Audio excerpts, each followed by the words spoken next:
Okay, here we go. One more time. Bill's getting aggravated at my camera skills, or lack thereof.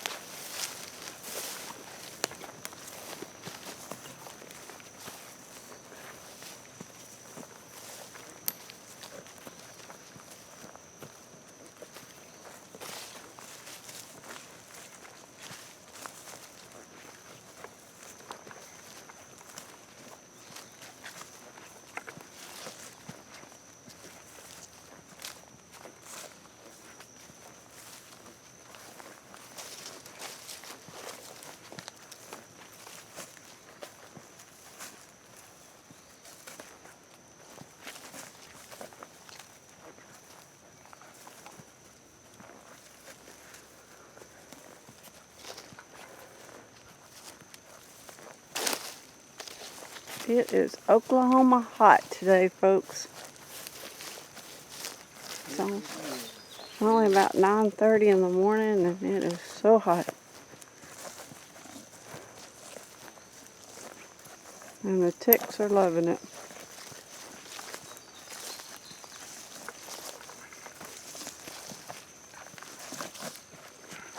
You know, people have asked me before in the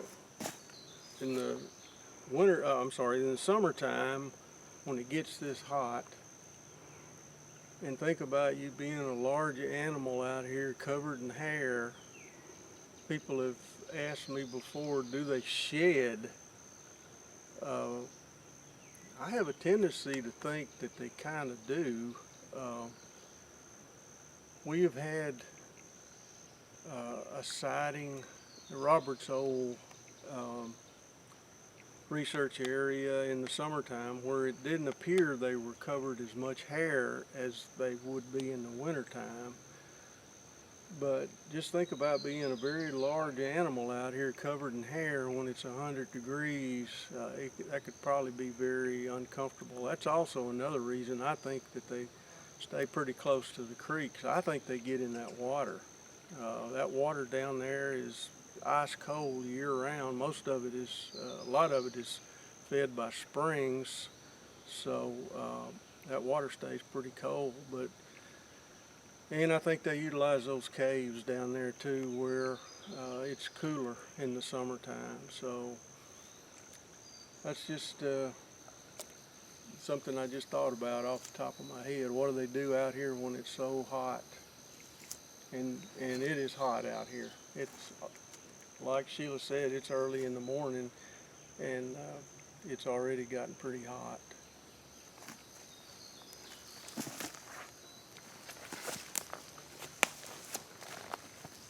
You can cut it off.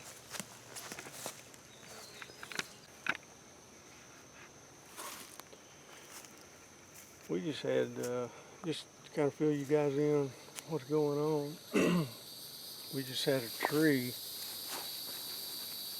back out here, a lone tree. It was all by itself, and all of a sudden that tree started shaking. None of the trees are around. There's no wind this morning. It's dead calm. But that small tree that's right up in there all of a sudden just started shaking by itself. We didn't see anything, and then 20 seconds later, back in this direction over here, I heard something moving through the brush really fast. That could have been a deer. Most likely that's what it was. I don't know. It was just something that was moving real fast over here. The tree is too small for it to attract a squirrel. I thought it might, maybe it was a squirrel, but it's a small tree that just all of a sudden was shaking, and there's no wind. You can see that, guys. It is dead calm this morning. Don't know. Could have been a squirrel. It's an awfully small tree for a squirrel to be in, but it could have been. And then 20 seconds later, I hear something right over here that was moving really fast through the brush. It could have been a deer. There's a ton of deer up in here. So just some of these strange things that goes on out here, guys. Wanted to do a scan through here right quick, guys. This is where something was moving through the brush.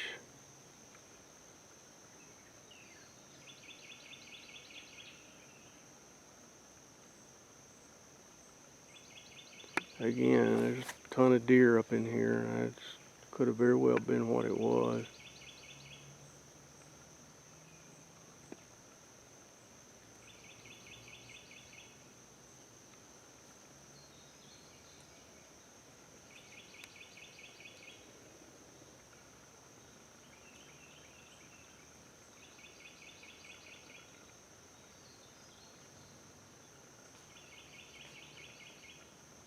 Swing around behind me. Can you hear that noise behind me? I'm going to stay facing forward and swing around behind me.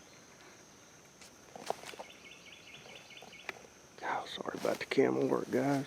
Over my left shoulder. This monopod's getting hung up on everything. There's something over my left shoulder making noise.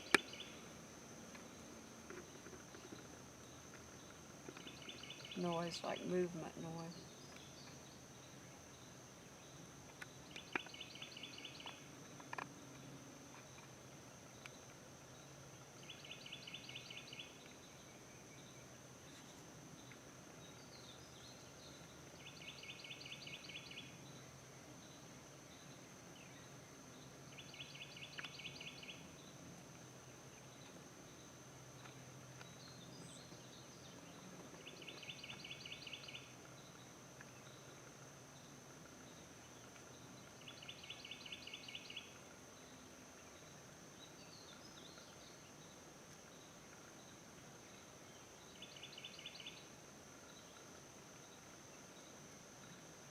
So that's two different somethings, because what we were hearing was right there, and now I'm hearing something over my left shoulder,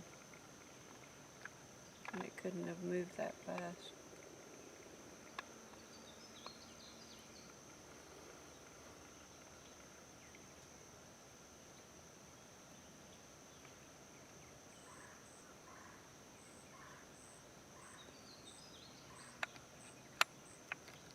Okay, guys, we'll move along. Okay, guys, we made it up here to one of the locations where we have a deer feeder here. And wanted to just check and see if the deer's been hitting this area up here. I know they have.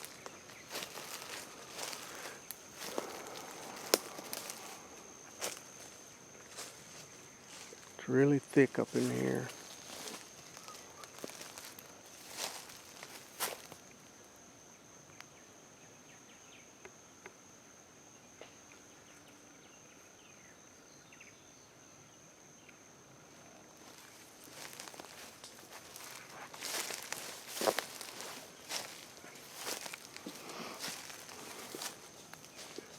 Got a game camera on that tree right there.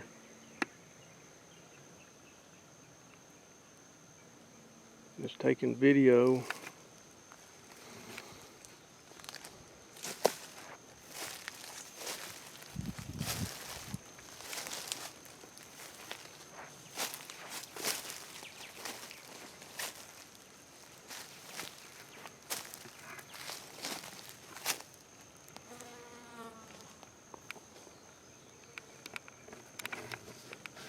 Nobody touched the camera line.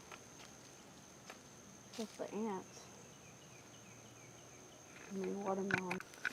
Yeah, we made it down to another area where, I don't know if you guys can see that or not. We have another feeder right there. We only have two feeders running right now down here just to keep the deer fed. I know there's plenty to eat for them, but they love that corn. Swing around here.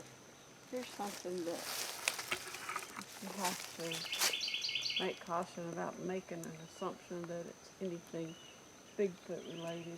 We've had some high winds in here, and see how those trees were pushed over. And if you didn't look closely, you might think that that wasn't natural, but if Bill pans all around, you'll see trees are falling everywhere. There were some high winds through here. Yeah, we had some really, really high winds down here and did a lot of damage. But it You can see. kind of opens your eyes to how nature can do a lot of the things that sometimes we might mistakenly take for something else. You can see this one right here. There's the stump that it fell from. So, you know, you would automatically assume, well, it's a leaning tree. It was put there, but it wasn't. It fell. And there's another one on the other side. There's actually two of them. And stuff like this little tree right here. That was that wind, but you could mistake it for being knocked over by something else. That big old, what, 600-800-pound tree that fell back there, Bill? Yeah. You just have to be aware, guys, that, you know, when you find something, you almost have to attack it like you're trying to debunk it. And that's what we do. We try to debunk it first, and then if there's no explanation for it, then you have to consider other things. And you can see there's a top of a tree that fell out right there.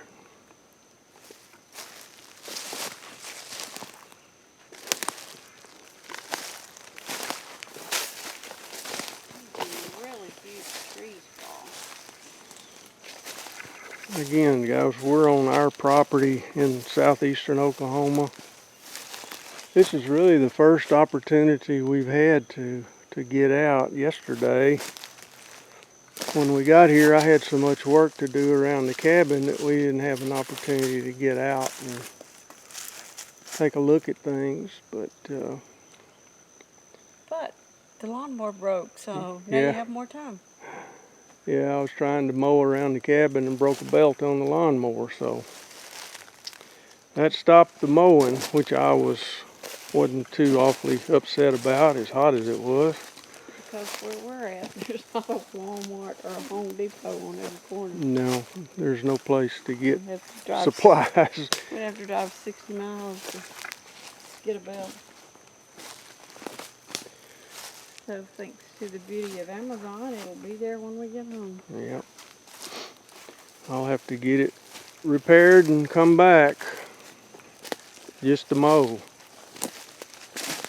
You can see, guys, all of the tops of the trees that's fallen. We weren't here when all this happened, but they really must have had some high winds. They've had several storms down here since we've been back last time. I wonder where the squatches go in high winds like that. They can't hide out in the woods. Well, one of the questions we're trying to get answers to. Let's go check on that one that fell on the fence.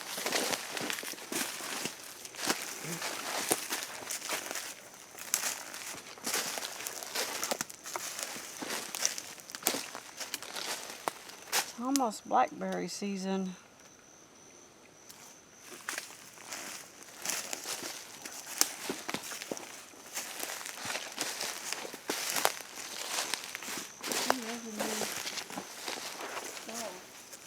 Hmm?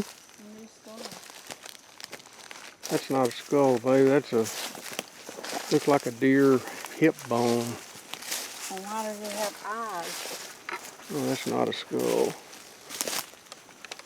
Hold it up. I think they're different. Look. That's not a skull, babe. That's a deer hip bone. Let me get out of the sun so you guys can see that.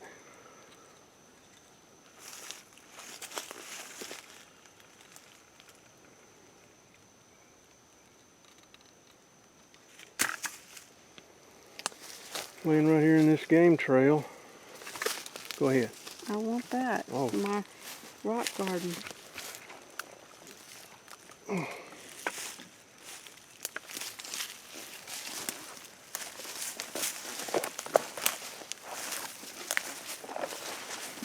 There's some more. Some of them had a little meal. This is fairly recent because look, those bones are still white. It's like rib bones and maybe a leg bone. There's another, if you're right about this. I'm right Hip. about it. But now that one looks, these are more aged than that. See how that one's still white? These are aged. Yeah, this is right on the game trail, so. In case y'all are wondering, I have a rock garden up at the cabin. It's got a few rocks, but it's got more stuff like this, like turtle shells and whatever this is. So I'm not just morbid. There's a reason I'm picking this up.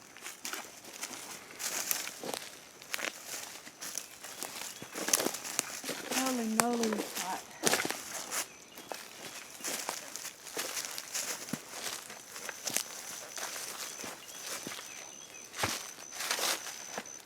But you know, you gotta think about it. It wasn't a rabbit or a raccoon that ate a deer. It had to be something pretty large to take down a deer and eat it. It can only be one or two things. Well, it could be three. A bear, a mountain lion, or a squatch. It could be a pack of coyotes, but that's kind of rare because usually the deer can outrun it. Let's see, we need to go back through there, babe. Back through This there. way? Yeah. Sheila is directionally challenged. Only person I know that could get lost in a closet. Normally, I would argue with him, but he is absolutely right. Another bone there. Like part of the leg bone. He's really made this their dining room, hasn't Yeah. he? Now that's a deer skull. Yes, I see the teeth in it. Somebody, Yeah, this has been a dining area right here. There's another skull over there. I'm going to pick these up and put them in a little pile, and we'll come out and get them in the side by side. That one's kind of old. That's another skull down there. Is that a tooth right there? I don't think so. It's a heck of a tooth. That's a Rib bone. A lot of bones right in this area here. Someday I might have enough to put together a whole animal. Ooh, he had better dental hygiene than this one. He must have gone to the dentist a lot. You think? That's an unusual amount of bones right in this one area. There's at least 3 deer here. And it keeps going. There's more up here. And there's more up here.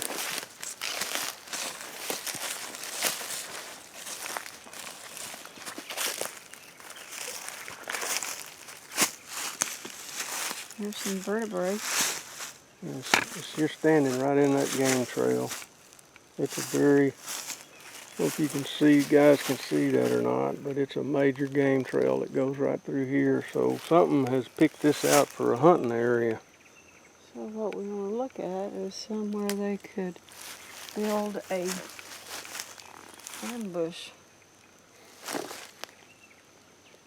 Either that or they carried them up in here or something carried it up in here to eat it. Yeah, because there's no like hair or stuff like that you see that they killed it. Here, it's just, they celebrated. We had a nice meal, had at least 3 deer here.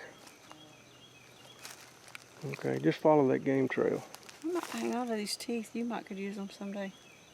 For what? Fall out. My teeth's not going to fall out. Well, we're getting older than that. A little super glue and some Colgate, I could fix you right up.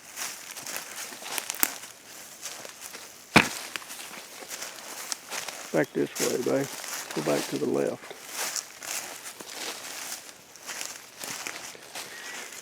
Again, Sheila is leading the way, but she is very directionally challenged. I can find my way around a shopping mall, can I? Yeah, you can find your way around in a mall, but in the woods, it's a whole different situation.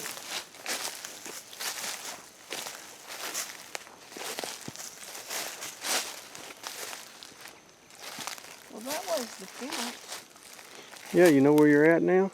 Absolutely not. You're lost. Totally. If I left you here, could you find your way back to the cabin? No? No, could not. But don't we need to go that way? The fence is that way. Yeah, we need to go back to my left. So sometimes y'all might hear us calling an area, we name areas different things, so when we're talking to it, we can make reference to it so the other one will know where it's at. But this one we named the widowmaker, and I have a picture of it. It used to be, if you can see where it's fallen, it fell and it landed, was it up in this tree? For a long time, and it was just perched on these little skinny branches. And this is where we drive our four-wheeler, our side-by-side through all the time to get through the property. And the first time I saw it, I told Bill, I said, that's a widowmaker. That thing's gonna fall, and it's gonna make me a widow. So we named this the widowmaker. And sure enough, we came back after we'd been gone for 3 or 4 weeks, and look where the widowmaker is. So we always I'll say, I'll meet you down at the widowmaker. And people look at us like we're crazy, but this is what we're talking about. So if you ever hear us referring to that area, now you'll know why it's called that. And it shall be ever called the widowmaker.